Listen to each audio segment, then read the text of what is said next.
श्रीमन नारायण नारायण नारायण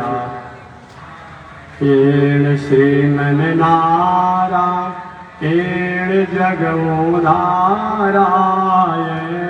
श्रीमन नारायण जगोदारा लक्ष्मी नारायण नारायण नारायण लक्ष्मी नारायण नारायण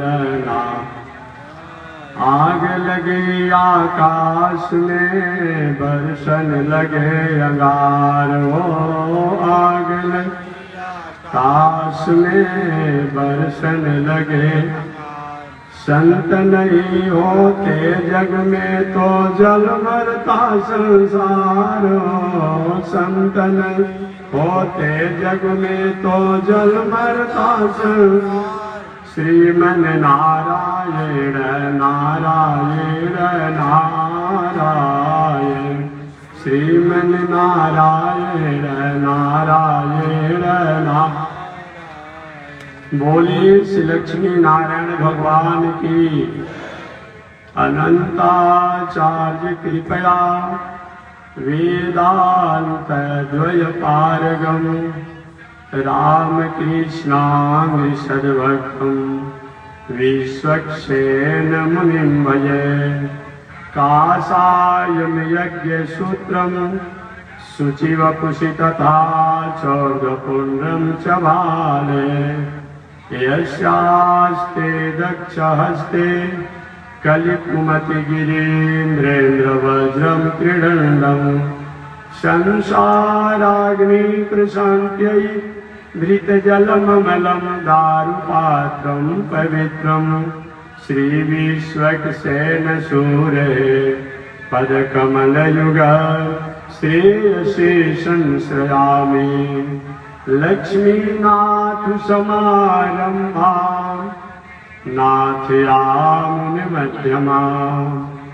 अस्मदाचार्य पर्यन्तां वन्दे गुरो परम्परा नारायणाय विद्महे वासुदेवाय धीमहि तन्नो विष्णु प्रचोदयात् महालक्ष्म्यै च विद्महे विष्णुपत्न्यै च धीमहि तन्नो लक्ष्मी प्रचोदयात् तन्नो लक्ष्मी प्रचोदयात्।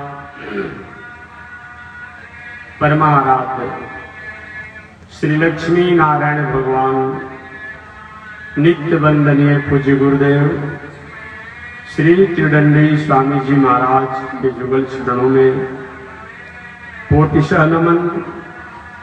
भगवत भागवत आचार्य कैंकर्य पारायण महानुभाव इन पावन भूमि पर पावन कथा को निवेदन करते हुए आ रहा हूं।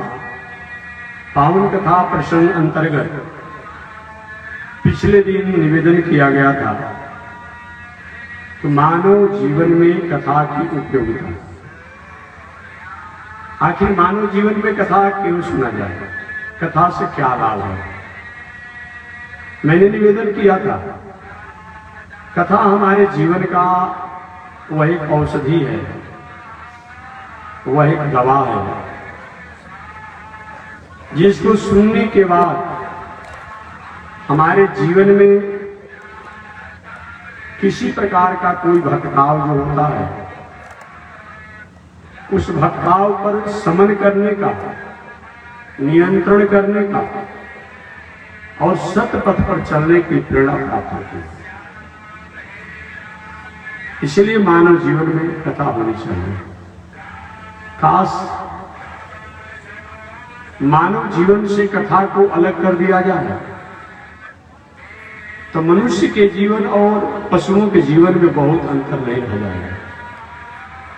कथा सत्संग धर्म जो है वही मनुष्य और प्राणियों की पहचान का कारण है और कार्यों में मनुष्य और पशु एक ही बराबर है। आहार निद्रा भय मैथुनम च समान मेतत पशुहि नराणाम्। भोजन संतानोत्पत्ति शयन भयभीत होना इत्यादि कर्म दोनों एक बराबर ही है। जिसमें लंकेश रावण ब्रह्मा जी से वरदान प्राप्त किया था। लंकेश रावण ने बांदर और मनुष्य को छोड़ करके किसी द्वारा मेरी मृत्यु न हो एक वरदान मांगा था। ऐसा क्यों? ऐसा लंकेश रावण ने क्यों मांगा?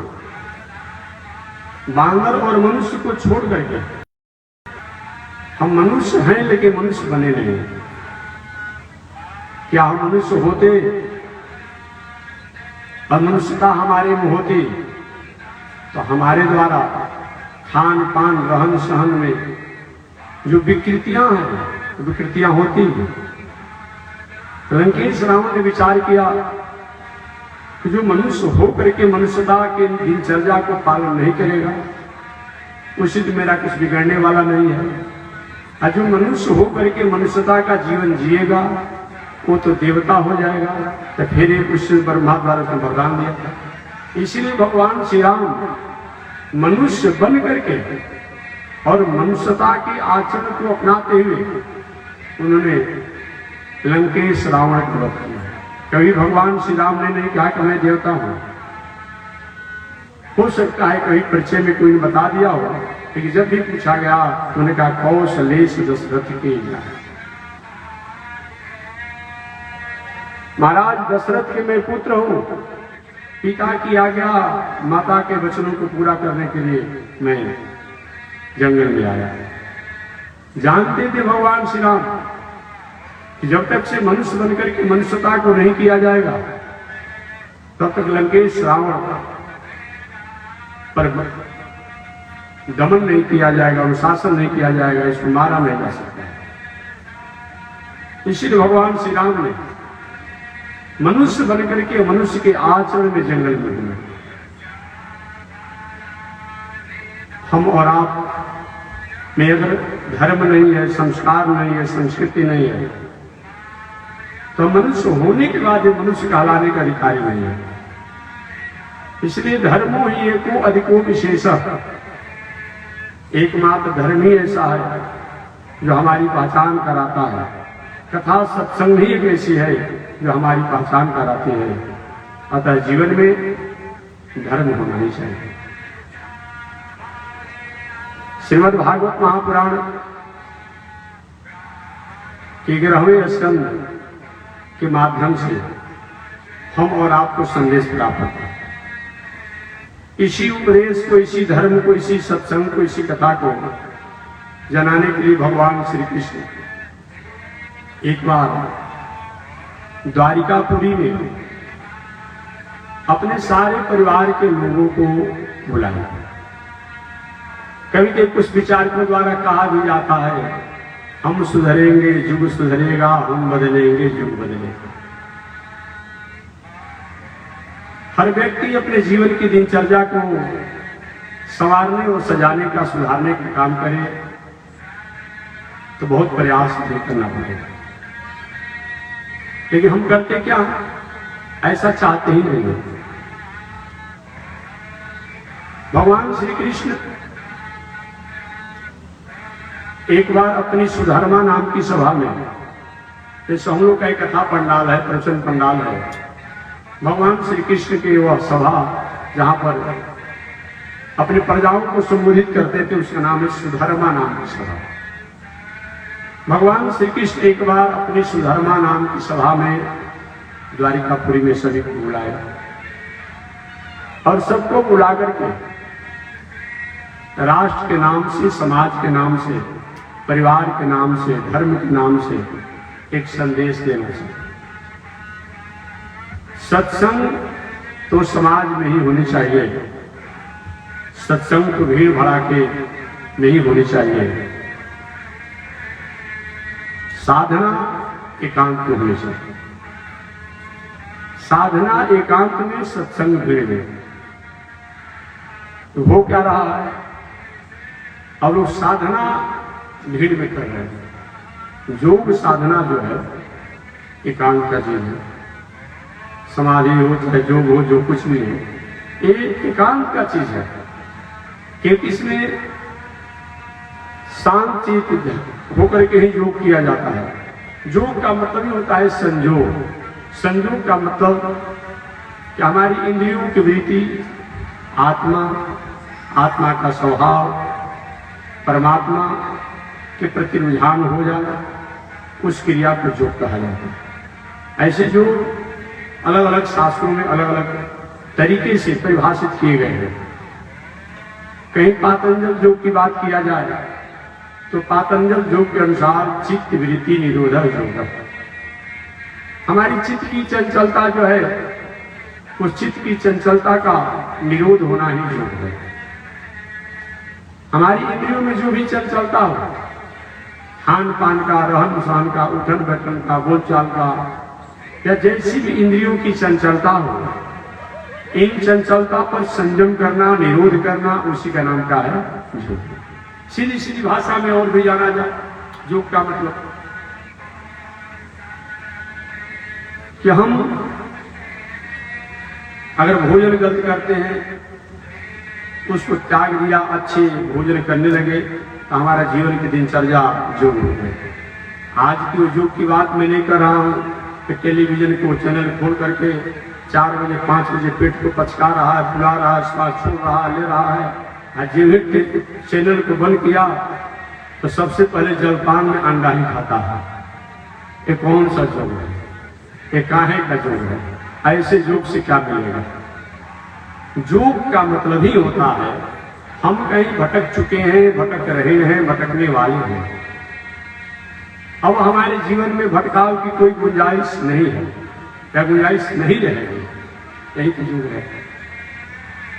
किसी प्रकार के हमारे जीवन में असंयमता, कुसंयमता का प्रवाह जो बह रहा हो, उस असंयमता को संयम में स्थापित करना, उस संयमता को संयम में स्थापित करना, यही तो योग है। और सीधी सीधी भाषा, जो हमारे जीवन में किसी प्रकार की त्रुटियां हो, दोष हो, खामियां हो, उसका हमेशा हमेशा के लिए त्याग हो जाना, यही योग है। ऐसा अगर होता है तो सही माने में हमने योग को जाना, ऐसा नहीं होता है तो हमने योग को किया। पातंजल योग दर्शन के अनुसार चित्त वृत्ति निरोधक योग, हमारी चित्त की चंचलता जो है, इसका निरोध होना। चित्त की चंचलता तब तक निरोध नहीं होगा जब तक हमारा भोजन, उठन बैठन, रहन सहन ठीक नहीं होगा। इसलिए चित्त की चंचलता को दूर करने के लिए हमें आहार को तो सबसे प्रथम ध्यान देना पड़ेगा। एक व्यक्ति ने कहा कि महात्मा जी, जब ध्यान करना है भीतर से, कि बाहर के भोजन से क्या लेना, चाहे कुछ भी हम खाते पीते हो, इससे क्या मतलब है? हमारा मन तो पवित्र है ना, हम ध्यान तो करते हैं ना। तो मैंने उनको निवेदन किया कि देखिए, सुंदर सोना का गिलास हो, और सोना के गिलास में केसर मिश्रित सुंदर दूध हो, और सोने के गिलास में बाहर से कहीं मैला लगा हो, कोई व्यक्ति पिएगा दूध को? उन्होंने कहा कि नहीं पिएगा। मैं कहीं नहीं पिएगा, आप तो सोना का है, दूध तो भीतर पवित्र केसर मिश्रित है। कि महात्मा जी, सोना के गिलास में मैला लगा हुआ है ना बाहर से, तो बस वही बात है, वही बात है। ठीक है, हमारा मन पवित्र है, हम ध्यान करते हैं, चिंतन करते हैं, सब कुछ करते हैं, लेकिन हमारा खान पान अगर ठीक नहीं है तो कोई मतलब नहीं होता है। इसलिए आहार शुद्धि सत्य शोधे, सत्य शोधे के पास सबसे पहले हमारा आहार शुद्ध होना चाहिए। जब तक आहार शुद्ध नहीं होता है तब तक हमारा सारी दिनचर्या अधूरी की अधूरी रह जाती है। हमेशा एक पौराणिक कथा मैं सुनाता हूँ, याद आ गई हमको, हमेशा सुनाते रहता हूँ। ये कोई मतलब नहीं है सुनाने का, पुरानी कथा को, घटनाओं को सुनाने का कोई मतलब नहीं है। कथा प्रवचन में एक इसीलिए सुनाया जाता है, कैसे किसी की दिनचर्या होगी, अपने पर विचार करेगा और उसको सुधार करेगा। हमेशा मैं सुनाते रहता हूँ आहार का कितना बड़ा महत्व है। आप मथुरा का नाम तो जानते होंगे, निश्चित रूप में जानते होंगे। 7 मोक्षदापुरियों में मथुरा का नाम आता है। अयोध्या, मथुरा, माया, काशी, कांची, अवंतिका, पूरी, द्वारवती चाहिए। अयोध्या का नाम आता है। अयोध्या का मतलब क्या होता है?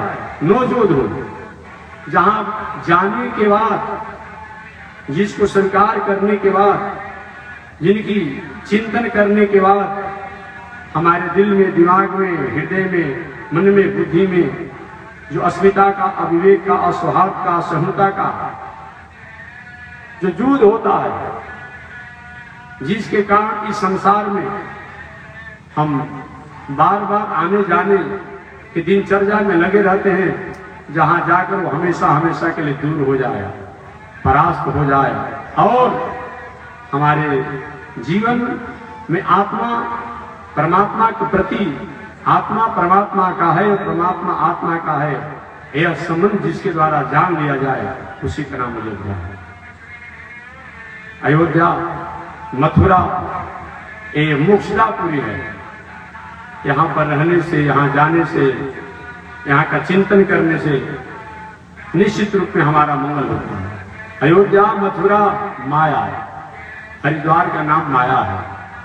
अयोध्या, मथुरा, माया, काशी, काशी तो आप काशी के रहने ही वाले हैं, जो भी आसपास के लोग लोग काशी वासी हैं। 20 कोस के अंतराल में काशी के या किसी भी तीर्थ के 20 कोस के अंतराल के जो भी रहने वाला होता है वही क्षेत्र होता है, याद रखिएगा। तो एक कोस में कितना होता है? एक कोस में 3 किलोमीटर ना, गलती होगा तो शुद्ध करिए, कितना होता है? 3 किलोमीटर। एक कोस में 3 किलोमीटर, तो जोड़ लीजिए, बिस्ती आएंगे 7, तो 7 किलोमीटर के दायरा में सब काशी ही क्षेत्र है। भले सरकार द्वारा और लोगों द्वारा अपना सीमा का निर्धारण कर दिया गया है।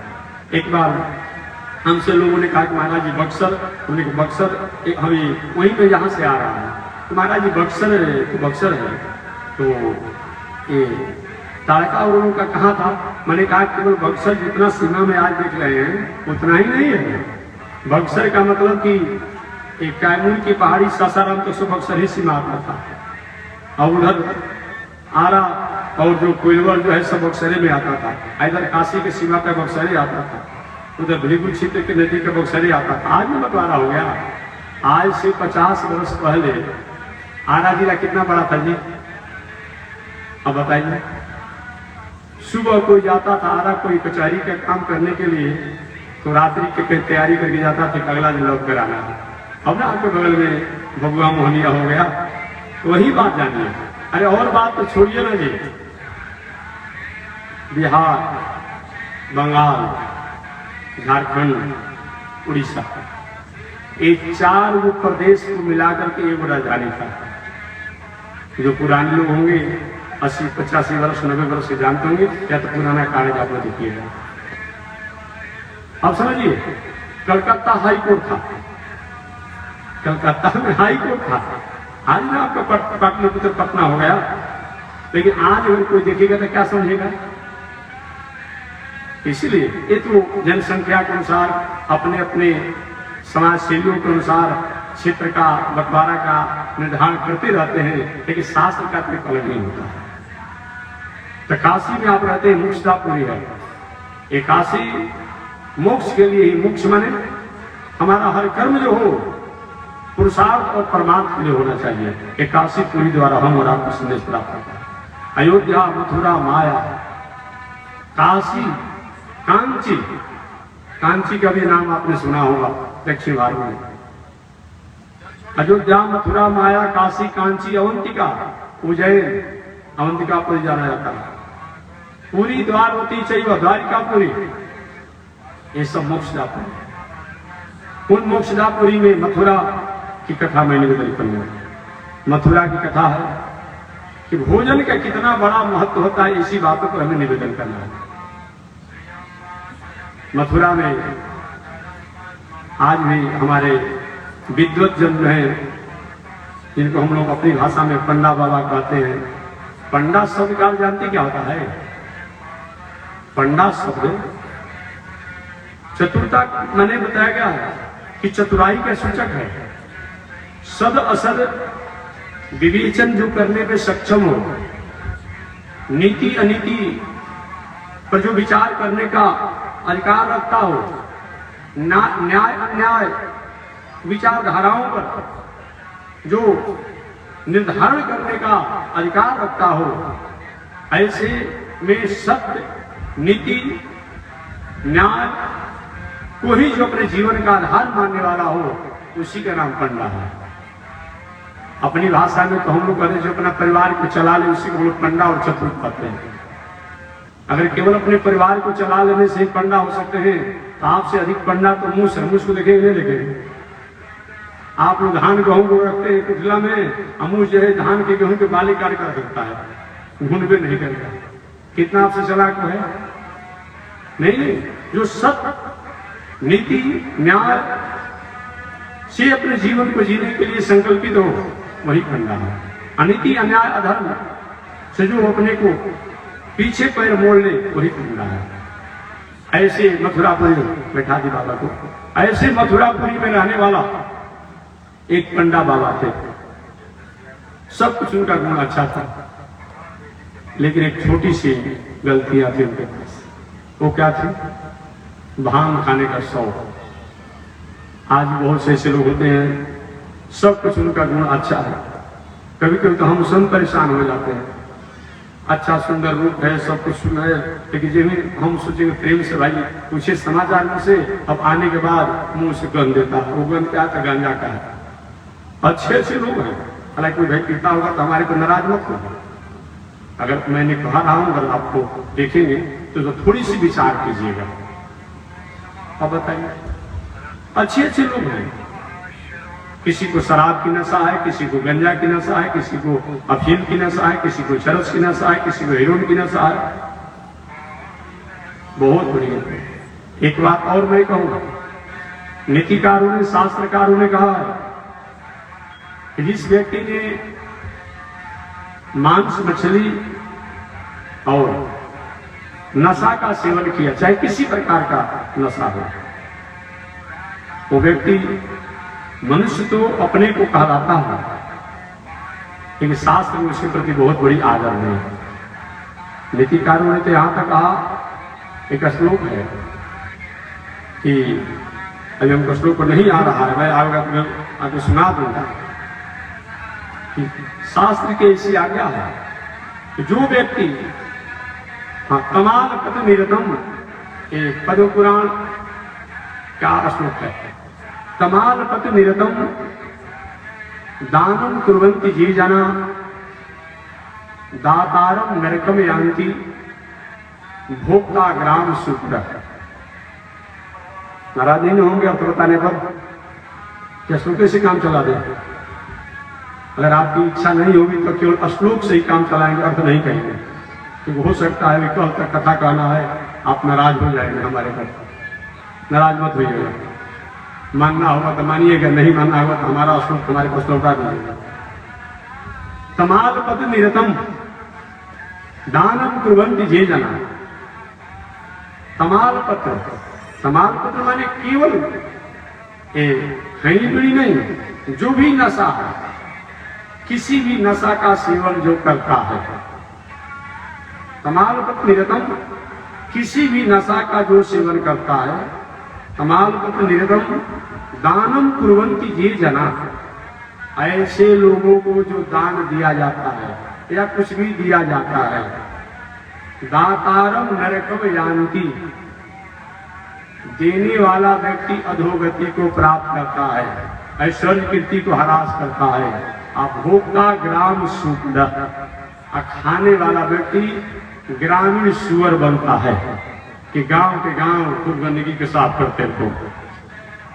क्या चाहते हैं आप निर्णय कर लीजिए, आपसे भी कम से कम छोड़ दीजिए। और मैं क्या करूँ। इसीलिए कभी भी इसका सेवन नहीं होना चाहिए। मथुरा में रहने वाले थे पंडा बाबा थे, सब कुछ उनका ठीक था, लेकिन भांग खाने का शौक था।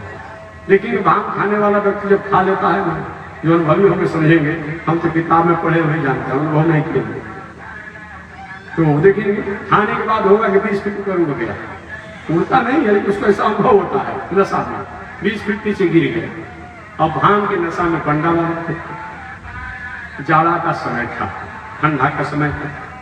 उनका घर था परली उस पार, परली उस पार मैंने जमुना उस पार। पंडा बाबा के घर जमुना उस पार था, इस पार आते थे। भांग सीमा से अधिक खाली उभर हो गया था। ठंडा के समय में 5 बजे, 5:15 बजे, 5:30 बजे करीब डूब ही जाता था। अब सायंकाल का समय हुआ, पंडा बाबा अपने काम का दिनचर्या करके जमुना उस पर घर पर जाना चाहते थे। विश्राम घाट पर आए, विश्राम घाट पर आए तो आवाज लगा रहे, भाई कोई परली पार ले जाने वाला कोई नाविक है? बार बार आवाज लगा रहे पंडा बाबा, कोई सुनता नहीं है। अरे भाई कोई हो तो हमें उस पार उतार दीजिए, जो तुम्हारा होगा तो मैं तुमको मजदूरी दूंगा। ठंडा के समय पर सब अपने अपने नौका को बांध करके अपने घर चले गए थे नाविक। पंडा बाबा ने विचार कोई नहीं तो मैं तो हूं, नौका पर सवार हो गए। 5 बजे सायंकाल पंडा बाबा नौका पर सवार हुए और नौका को खेलने लगे अपने से। कभी चंपू चला रहे हैं, कभी लगी चला रहे हैं, चंपू चला रहे हैं, करते करते 5 सुबह बज गया। कुछ कोलाहल आ रहा था जहां कहां से, अरे भाई कौन सा घाट है, कहां से आवाज आ रही है? लोगों ने कहा बाबा इस घाट का नाम है विश्राम घाट। विश्राम घाट? अरे सायंकाल में 5 बजे विश्राम घाट, नौका पर सवार हुआ, अभी तक मेरी नौका विश्राम घाट पर है क्या? एक चालाक यात्री था, कहा बाबा सुबह शाम की बात छोड़ दो, तुम्हारी जीवन बीत जाएगी तभी तुम्हारी नौका विश्राम घाट से आगे नहीं बढ़ेगी। पंडा बाबा ने, क्या मैं नौका नहीं खेता हूं क्या? मैं नौका तो रात में खेते रहा, फिर भी मेरी नौका विश्राम घाट पर नहीं क्यों है, आगे क्यों नहीं बढ़ेगी? एक ने कहा कि आप भांग के नशे में होने के कारण नौका के रस्सी को खूंटी से नहीं खोला है, इसीलिए नौका आपके विश्राम घाट पर रुकी है। यही केवल पंडा बाबा की कथा नहीं है, ये हम सब लोग की यही कथा है। चाहे नवरात्र करे, शिवरात्र करे, छठ करे, सब कुछ कर लीजिए, देखने में तो मालूम होगा कि आप सब कुछ कर रहे हैं, लेकिन जब तक खान पान, रहन सहन, उठन बैठन की रस्सी को नहीं खोलेंगे, शुद्ध नहीं करेंगे, ठीक नहीं करेंगे, तो आपके भी जीवन की नौका विश्राम घाट पर रुक ही रह जाएगी, आगे नहीं बढ़ेगी। यही कहने का तात्पर्य है। इसलिए जीवन में खान पान का बहुत बड़ा महत्व है। आहार शुद्धि, सत्य शुद्धि, सत्य शुद्धि, ध्रुवा शुद्धि। जब तक हमारा आहार ठीक नहीं होगा, हमारा अंतःकरण पवित्र नहीं होगा, और जब तक अंतःकरण पवित्र नहीं होगा तब तक हमारी स्मृति अडिग नहीं होगी, और जब तक स्मृति अडिग नहीं होगी तब तक उस तत्व, उस परमात्मा के प्रति हमारी रुझान नहीं हो पाएगा, और जब तक परमात्मा के प्रति रुझान नहीं होगा तब तक उसके प्रति प्रेम नहीं होगा, और जब तक उसको प्रेम नहीं होगा तब तक उसके प्रति हमारी स्थापना नहीं होगी। इसीलिए हमारे खान पान का बहुत बड़ा महत्व है। भगवान श्री कृष्ण अपनी सुधर्मा नाम की सभा में अपने सभी परिवार के लोगों को बुलाए और भी द्वारिका वासियों को बुलाए। भगवान श्री कृष्ण ने कहा कि हे महानुभाव, जीवन में व्यक्ति के पास, मनुष्य के पास धन हो जाए, बल हो जाए, पद हो जाए, रूप हो जाए, वैभव ऐश्वर्य हो जाए, क्या क्या?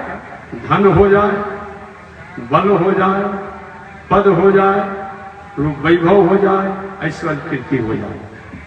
इसका उपयोग अगर हम विवेक से नहीं करते हैं तो वह धन, वह बल, वह पद, वह रूप, वह ऐश्वर्य वैभव द्वारा अनर्थ ही होता है।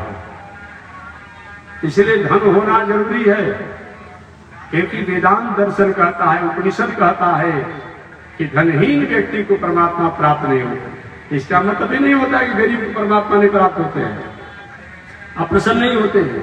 लेकिन अगर धन नहीं रहेगा तब ये जो स्वाहा स्वाहा हो रहा है, एक कथा सत्संग हो रहा है, ये कहाँ से होता है? सब लोग रुपया पैसा दान किया है तभी ना। सब चाहते कि महात्मा जी करवाना चाहिए, जग होना चाहिए, और कोई देने पर तैयार नहीं होता। धन होना ही चाहिए, भले ही सब कुछ आप जानते हैं, उठा नहीं जा रहा, बैठा नहीं जा रहा, बोला नहीं जा रहा, कैसे कथा सुनेंगे, माला कैसे जपेंगे, संध्या बदन कैसे होगा? इसलिए बल बढ़ना चाहिए। उस बल का मिसयूज नहीं करना चाहिए, धन का दुरुपयोग नहीं करना चाहिए, लेकिन धन तो नहीं चाहिए। विधान दर्शन करता है, इसलिए परमात्मा की प्रसन्नता होती है, लेकिन धन भी होना चाहिए। भगवान ने कहा, महानुभाव, जीवन में धन होना, जीवन में बल होना, जीवन में पद होना, जीवन में वैभव होना, जीवन में ऐश्वर्य रूप होना, और इसका उपयोग अगर विवेक से नहीं किया जाए तो वह धन, वह बल, वह पद, वह रूप, वह ऐश्वर्य अनर्थ का रास्ता है। अगर विवेक को छोड़ करके धन हो तो धन के द्वारा उपद्रव करते हैं, बल के द्वारा उपद्रव करते हैं, रूप के द्वारा उपद्रव करते हैं, कीर्ति के द्वारा उपद्रव करते हैं। यह उपदेश भगवान दे ही रहे थे कृष्ण। उसी समय उनके पुत्र, जिनका नाम सांब है, ये जामवती के पुत्र हैं। भगवान श्री कृष्ण का अनेक विवाह हुआ। उन अनेक विवाहों में एक पत्नी का नाम था जामवती। उन जामवती के पुत्र सांब जी थे। इनको भगवान थोड़ा बहुत स्नेह करते थे। देखिए, नीतिकारों ने कहा है कि बालक को 8 वर्षों के भीतर तक ले लाड़ प्यार स्नेह 10 वर्षों तक करिए। उसके बाद 10 वर्षों से 25 वर्षों के भीतर, 20 वर्षों के भीतर उसको शिक्षा संस्कार दीजिए। 25 वर्षों के बाद जब हो जाए तो अपने परिवार भाई बंधु जैसा व्यवहार कीजिए। तो समय से परिवार को शिक्षा देना चाहिए, क्योंकि वह माता, वह पिता, माता शत्रु पिता वैरी जिन बालों पर, वह माता पिता शत्रु और वैरी है जिन्होंने अपने बालकों को पढ़ाया नहीं, शिक्षा नहीं दिया, संस्कार नहीं दिया। इसलिए मानव जीवन में शिक्षा और संस्कार होना चाहिए।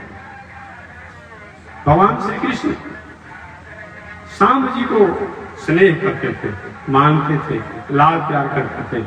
सांब जी खड़े हो गए, पिताजी, ये आप जो सुना रहे हैं कि जीवन में धन हो जाए, जीवन में बल हो जाए, जीवन में पद हो जाए, जीवन में रूप वैभव ऐश्वर्य हो जाए, जीवन में कीर्ति हो जाए, और इसका उपयोग कहीं विवेक से न किया जाए तो वह धन, वह बल, वह पद, वह रूप वैभव द्वारा कोई अनर्थ होता है।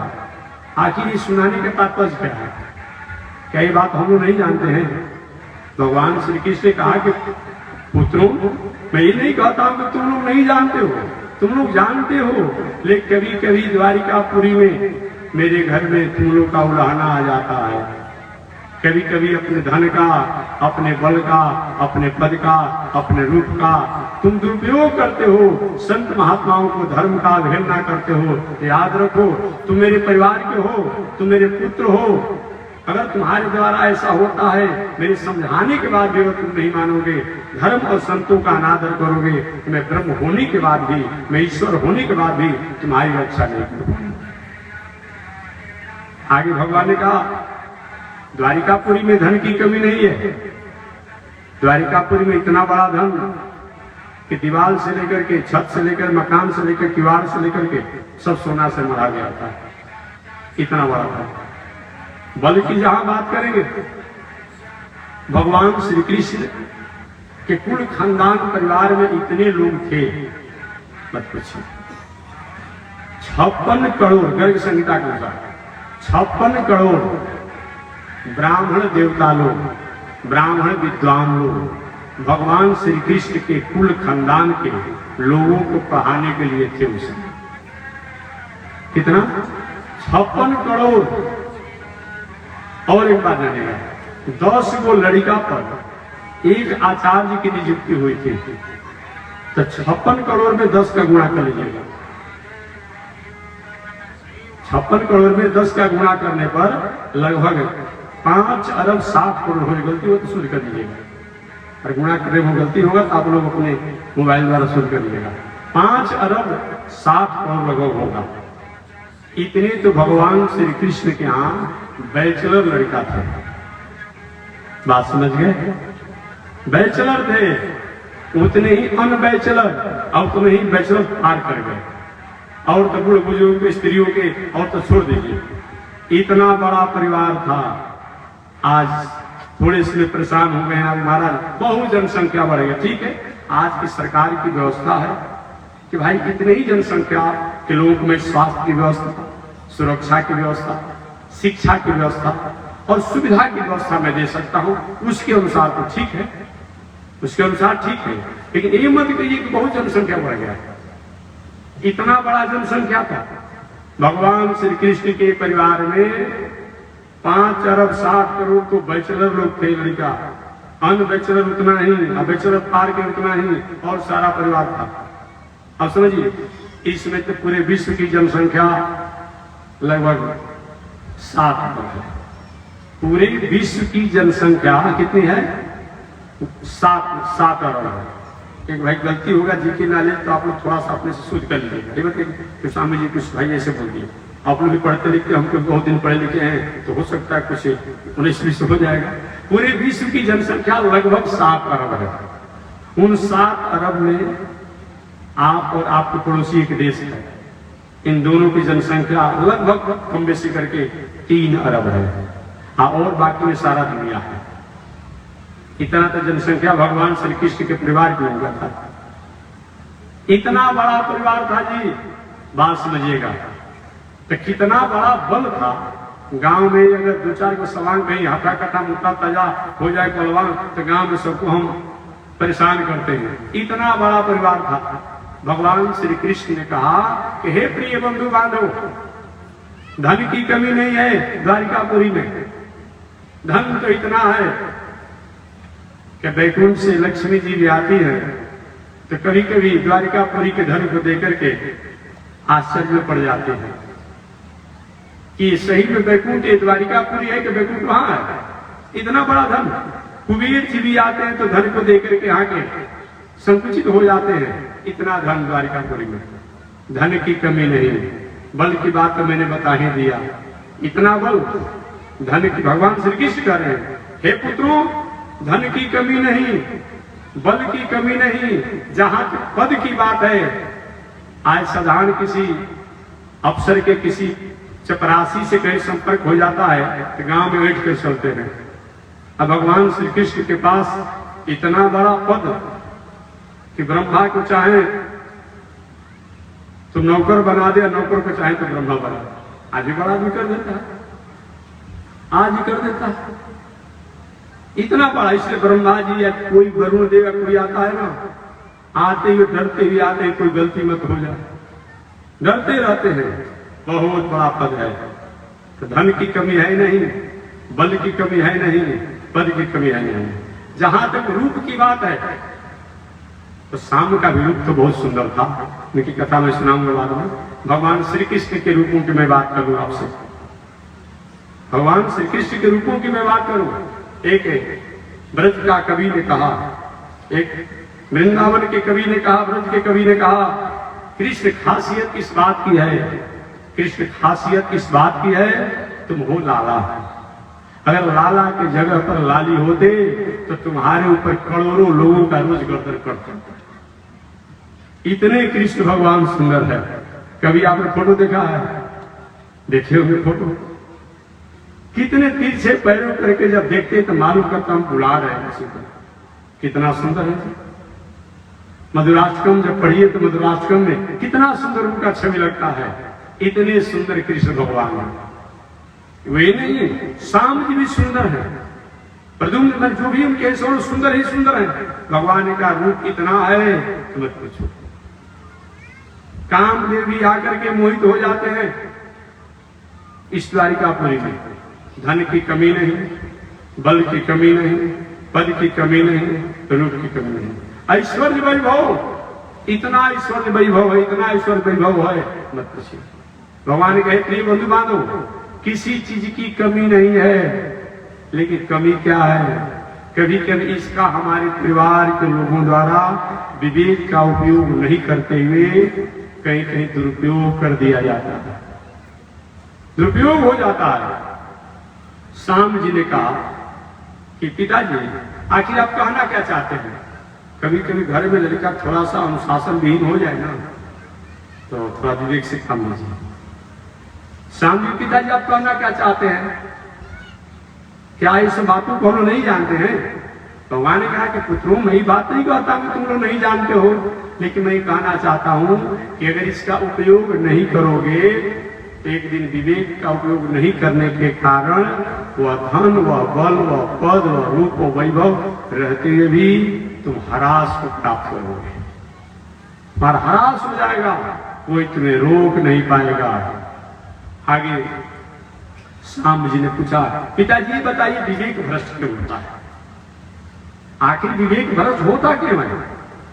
भगवान ने कहा, हे पुत्रों, जीवन में 5 वो दुर्गुण आ जाए और 5 दुर्गुण में से एक भी अगर दुर्गुण आ जाए तो विवेक को भ्रष्ट होने से कोई रोक नहीं सकता। 5 दुर्गुण कौन है जानते हैं आप लोग? वो 5 दुर्गुण कौन है? शराब की नशा, झुम बराबर झुम शराब। देख रहे हैं सरकार चल रही है, आप चल रहे होम डिलीवरी है, क्या करेगी सरकार? रोडे पर चेक पोस्ट लगेगा कि हर जहां वहां चेक पोस्ट लगेगा नहीं। शराब की नशा, शराब की नशा जहां पर आ जाए, चाहे कुबेर के समान, देवराज इंद्र के समान ऐश्वर्य और वैभव हो, वहां से लक्ष्मी जी को जाने में देर नहीं लगता है। याद रखिएगा, वैभव ऐश्वर्य को जाने में देर नहीं लगता है। अगर ऐसा हो, इस पर विचार जरूर कीजिएगा। और मैं क्या कर सकता हूं? विवेक को भ्रष्ट होने का सबसे नशा, चाहे किसी प्रकार की नशा हो, ऐसा अगर घर में, परिवार में, समाज में हो, इसको जरूर और निश्चित रूप में कहीं न कहीं इसका उन्मूलन आप कीजिएगा। आपने एक भी उदाहरण नहीं बता सकते हैं कि कोई व्यक्ति अपने लड़की के विवाह करने से दिवालिया हो गया हो, ऐसा कहीं नहीं। ठीक है, कन्या के विवाह करने से थोड़ी जीवन स्थिति डाउन हो जाती है। मान ली घर में 5-10 कन्याएं कहीं हैं, विवाह करना हो तो क्या होता है, थोड़ी सी। लेकिन आपने सैकड़ों इतिहास सुना होगा कि बहुत व्यक्ति जिम्मेदार थे, शराब की नशा थी, वेश्यावृत्ति की नशा थी, जुआखोरी की नशा थी, हिंसा की नशा थी, आज धूल फाँक रहे हैं। आपने सैकड़ों ऐसा देखा होगा गांव में, जवार में, जिला में, लेकिन एक भी उदाहरण आप नहीं बताएंगे कि कोई व्यक्ति कन्या के विवाह करने से कहीं दिवालिया हो गया। ठीक है, गरीबी हो गया हो, कन्याओं के विवाह करते करते करते, लेकिन पुनः उभर जाता है कि कन्याएं जो भी होती है अपने भाग से होती है, प्रारब्ध से होती है, वो परमात्मा कहीं कुछ का जुगाड़ कहीं देता है। तो विवेक को भ्रष्ट होने का सबसे प्रथम क्या है? शराब, नशा। नशा की अगर हमारे पास दोष हो तो चाहे कुबेर और देवराज इंद्र के समान ही पद और धन क्यों न होगा, वो व्यक्ति को भ्रष्ट होने से कोई रोक नहीं सकता है, विवेक को भ्रष्ट होने से कोई रोक नहीं सकता है। शराब की नशा, जुआखोरी। आप ये जानते हैं कि धर्मराज युधिष्ठिर जैसे पांडव, धर्मराज पांडव युधिष्ठिर जैसे जुआ के नशा के कारण कितना जीवन में उनको संकट आया, इतिहास से भूला नहीं जा सकता है। शराब की नशा, जुआखोरी की नशा, वेश्यावृत्ति की नशा। गृहस्थ आश्रम में आप हैं, अपनी पत्नी की मर्यादा के में रहिए, बाकी अपने पत्नी के अलावा अगर कहीं मार्गों से आप भटकते हैं तो आपका ऐश्वर्य, कीर्ति और हरास होने से कोई रोक नहीं सकता है। इसलिए ये जहां हो, वो चाहे देवराज इंद्र ही क्यों न हो, उनको नाश होने से कोई रोक नहीं सकता है। आपने सुना होगा, जब जब भी देवराज इंद्र का स्वर्गलोक गया, इसी के कारण गया। जब जब भी देवराज इंद्र का राज गया, दूसरे नारियों के प्रति चेष्टा जगी, गौतम ऋषि ने श्राप दिया, कर्म हत्या के दोष। आपने सुना होगा, अपने स्वर्गलोक में वे अप्सराओं को बुला करके नृत्य करा रहे थे और शराब के नशे में थे। उसी समय बृहस्पति जी महाराज गए, उनको देखकर भी उन्होंने अपमान कर दिया। बृहस्पति जी कुछ कहे नहीं, लेकिन उनको उदास होने से देवराज इंद्र का ह्रास हुआ, स्वर्ग छीन लिया। जब जब देवराज इंद्र का स्वर्ग गया है, राज गया है, या तो शराब की नशा कारण, या तो वेश्यावृत्ति कारण, या तो कुमार के कारण। इसलिए जीवन में शराब की नशा हो जाए, वेश्यावृत्ति की नशा हो जाए, जुआखोरी की नशा हो जाए, हिंसा माने केवल मनुष्य की हिंसा करना नहीं है। रोज मैं निवेदन करता हूँ, जहाँ पर लाश को जलाया जाता है उसको शमशान कहा जाता है, जहाँ पर लाश को दफनाया जाता है उसे कब्रिस्तान कहा जाता है। आज इस पेट में कांचा पका दोनों डाल दिया जाता है, उसको क्या कहा जाएगा आप तय कर दीजिए। मुर्गा के अंडा खा के मुर्गी के आधा का अच्छा आधा पकता, कहते बहुत दिमाग उससे बढ़ता है। अब बताइए ना, एक टानिक चल रहा वो नहीं बढ़ रहा है, अब बादाम खाने से नहीं बढ़ रहा है, अब अंडा खाने से बढ़ रहा है। देखते हैं मुर्गा मुर्गी क्या करता है, जितने जमीन पर कूड़ा करकट कीटाणु रहते हैं सबको खाता है, अब उसी से उसका अंडा बनता है। अब उसको खाने से कोई विवेक ठीक होगा, भ्रष्ट हो जाएगा। इसीलिए याद रखिएगा। तो मैं निवेदन करना चाह रहा था, जब जब भी ऐसा होता है तो हिंसा माने केवल हिंसा नहीं, जहां पर लाश को जलाया जाता है उसको शमशान कहा जाता है, और जहां लाश को दफनाया जाता है, गाड़ा जाता है, कब्रिस्तान कहा जाता है। और जिस पेट में दोनों को डाल दिया जाता है वो कहीं शमशान और कब्रिस्तान से कम है का। घर पर अपना बाबा अपना दादा इतना सुंदर मकान बनाया, दलान बनाया, दुकान बनाया, खेत बधार, घर द्वार, गाड़ी घोड़ा सारा व्यवस्था कर दिए। अजय भी आत्मा बाहर निकल गया, प्राण निकल गया, कहते शरीर ठंडा हो गया, अब तो घर प्रेत के समान हो गया। कहता है ना कभी एक दो दिन लाश रह जाता घर में, कहते हैं भूत जैसा घर लग रहा है। वहां तो बाप दादा भूत जैसा हो गए। जो मछली मांस बकरा सबके मांस अपना पेट में डाल देते हैं घर में, जिस घर में बनता है वो का कहीं भूत जैसा घर नहीं लगेगा, भूत अलग से बुलाना पड़ेगा, वो भी शमशान जैसा हो जाता है। इस घर में बनता है और जो खाते हैं उनका शरीर और घर वो भी शमशान और कब्रिस्तान हो जाता है। इसलिए हिंसा माने केवल मनुष्य की हिंसा नहीं होती है। मनुष्य, आज एक व्यक्ति ने हमसे कहा था, पढ़ा लिखा लड़का, कि महाराज जी जीवो जीवस्य भोजनम। हमने कहा आप भी पढ़े हो? तो मैं भी पढ़ा हूँ, फिजिक्स, केमिस्ट्री, बायोलॉजी, बोटनी, ये सब तुम ही पढ़े हो। जहां लिखा हुआ है जीवो जीवस्य भोजनम, बोटनी की बात करोगे, बायोलॉजी की बात करोगे, तो उसमें जीवो जीवस्य भोजनम की जो बात जहां आई है वो क्या आया है? एक फोटो से बनाया रहता है अपने आप में, एक चारा को एक जीव पकड़ता है, उसको दिखा कर जीवो जीवस्य भोजनम। एक जीव दूसरे जीव का भोजन है। ठीक है, आपकी बातों को मैंने सुन लिया, लेकिन कौन जीव किसके लिए है ये तो विचार करना होगा।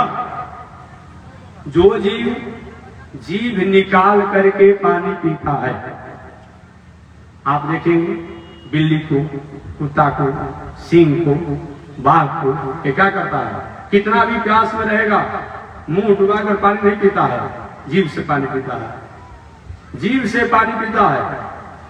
इनके लिए कभी भी आप मृगा को, हरिण को, मृगा और हरिण को कभी भी आप मांस देने का भोजन करेगा? नहीं करेगा, नहीं करेगा। वो तो हरी हरी घासों खाता है। और सिंह को कहीं आप दे दीजिए कि वो हरी हरी घासों खाएगा? नहीं खाएगा। तो ये उनका अपने आप आकृति बताया गया, स्वभाव बताया गया है। वो स्वभाव से हिंसक होते हैं। एक जीव दूसरे जीव का भोजन करता है तो जो जीव जैसा है उसके लिए बताया गया है। हम मनुष्य हैं, हमारे लिए दाल में, भात में, सब्जी में, दूध में, दही में, ये जो जीव है उसी जीव तक हमको खाने का अधिकार है। इसमें भी जीव होते हैं। आप किसी दूरबीन से देखेंगे दही में या दूध में जीव होते हैं कि नहीं होते हैं, सब्जी में जीव होते हैं। तो वो बैक्टीरिया, वो वायरस, वो जो भी होते हैं वही जीव तक हमें स्वीकार करने का अधिकार है। इन जीवों को खाने का हमें अधिकार नहीं है। जीव होते हैं लेकिन जिस जीव को हमको अधिकार है उसी जीव को अधिकार है। भोजन में, सब्जी में, दाल में, दूध में, दही में, यही जीव, उन जीवों को हमें खाने का अधिकार नहीं है। जो जीव जीव निकाल करके पानी पीता है वो अपने आप में उसका वो शिकार करे। और एक बात मैं बताऊं, अगर कोई कहता है कि मांस हमारा आहार है, बिना उबाले बिना आग में पकाए, अगर कच्चा जैसे कि तैसा आप उन मांसों को लगातार 1 वर्षों तक खाइए, या तो आपका हार्ट फेल कर जाएगा, या तो किडनी फेल कर जाएगी, या तो लीवर फेल कर जाएगा, या तो आपको कुष्ठ रोग हो जाएगा, या तो चर्म रोग हो जाएगा। निश्चित रूप में देखने में किसी को ना हो, लेकिन वो जीव क्या करते हैं, जीवन बीत जाता है उनको कांचा मांस का शिकार करते करते। उनके लिए परमात्मा बनाया है, हमारे शरीर में जो लीवर है, जो भी फंक्शन है, इसके लिए नहीं बनाए गए। भले आप, और ऐसे तो पत्थर का आंकड़ जो हो, पत्थर टुकड़ा हो, उसमें भी गरम मसाला, अनेक प्रकार मसाला डाल करके और डाल दिया जाए, भून दिया जाए, उसमें भी स्वाद आ जाएगा। लेकिन ऐसी अगर बात है तो आप कच्चा मांस खा कर देखिए, तो जो स्वाद है, स्वाद नहीं है, ये तो मसाला का, तेल का, घी का, अग्नि के स्वाद से उसमें स्वाद आ जाता है। इसलिए मानव जीवन में ऐसे सैकड़ों फल हैं जो कि बिना आग में ताले, बिना कुछ किए खाते हैं, और आप नहीं खाते हैं। आम है, केला है, सेब है, अंगूर है, जीवन बीत जाता है कितने संत महात्माओं का।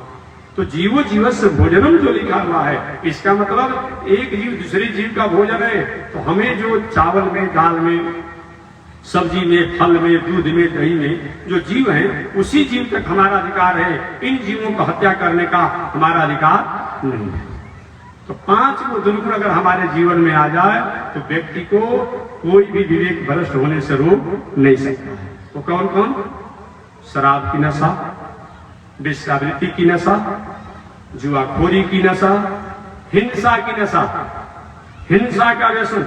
हिंसा माने केवल मनुष्य की हिंसा नहीं है, इन प्राणियों की हिंसा हम जो करते हैं उनका हमारे परिवार के लोगों पड़ता है हिंसा। तो जुआ और कोर्ट कचहरी न्याय के लिए तो आपको जाना ही चाहिए। कोर्ट कचहरी में न्याय इसीलिए बनाया ही गया है, कोर्ट कचहरी में न्याय के लिए जाना चाहिए, लेकिन अन्याय के लिए नहीं जाना चाहिए।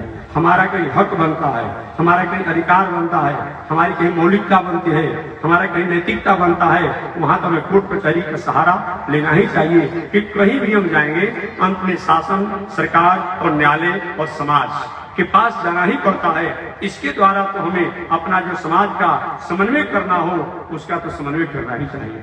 लेकिन अकारण अगर कहीं इसका सहारा लेते हैं, ये सब विवेक के भ्रष्ट होने का उपाय बताया गया है। इसलिए मानव जीवन में ये 5 दुर्गुण को अपने आप में विवेक भ्रष्ट होने के ये 5 दुर्गुण हैं।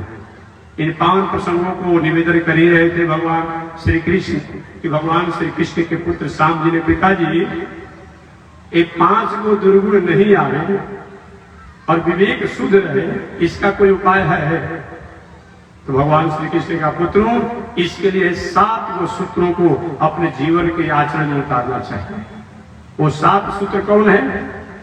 जीतासनो, जित श्वासो, जित क्रोधो, जितेंद्रिय, जित आहारो, जित व्यवहारो, जित संग। यही 7 वो सूत्र बताया गया है। वो 7 सूत्र कौन है? जीतासनो, अपना बैठकबाजी पवित्र होना चाहिए। इसकी व्याख्या कल मैं करूंगा। जीतासनो, जित श्वासो, मन वाणी शरीर से किसी की अहित की भावना नहीं होना। जीतासनो, जित श्वासो, जित क्रोध हो, अकारण किसी पर क्रोध नहीं करना।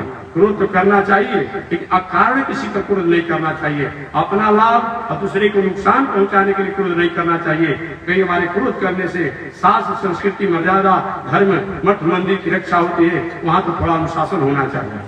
जीतासनो, जित श्वासो, जित क्रोध हो, जितेंद्रिय, और इंद्रियों को भी जीतने वाला होना चाहिए। देखना इंद्रियों के न घोड़े भगे, रात दिन इन पर संयम के कोड़े पड़े, अपने रथ को सुपथ पर बढ़ाते चलो, कृष्ण गोविंद गोपाल गाते चलो। इंद्रियों को भी जीतना चाहिए।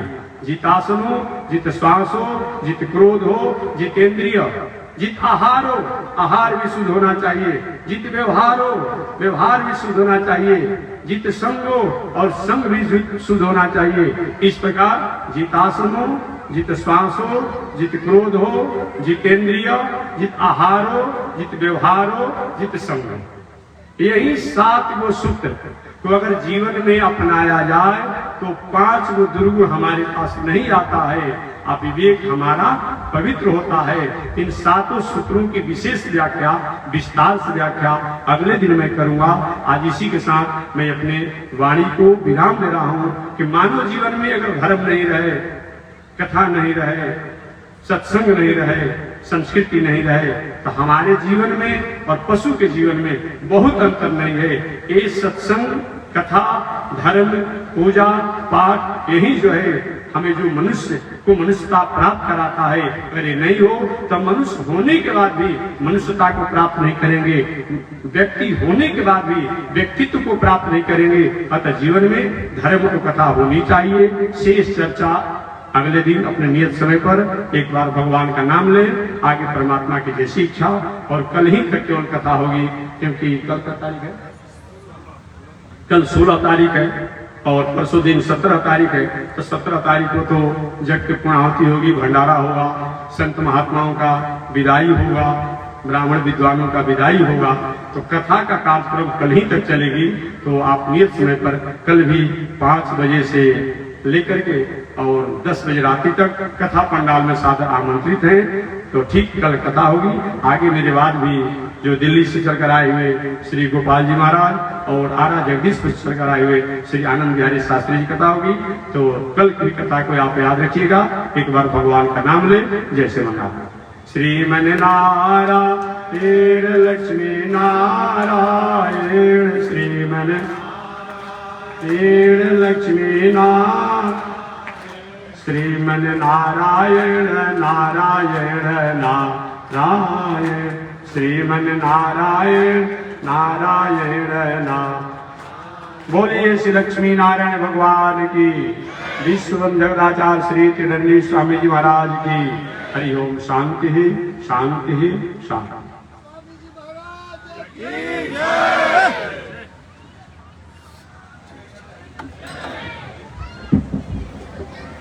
ओम चंद्रमा मनसो जात, चक्षो सूरजो अजायत, श्रोत्राद्वायुष प्राण समुखादग्निरजायत, श्रीशते लक्ष्मी शवतन्यामहोरात्रे, पार्श्वे नक्षत्राणि रूपमस्मिनो व्यात्कुम्भ, विषय निगाणामो मयि खाण, सर्वलोकं मयि खाण। श्री लक्ष्मी नारायण भगवान की। हरि ओम। शांति ही शांति ही शांति।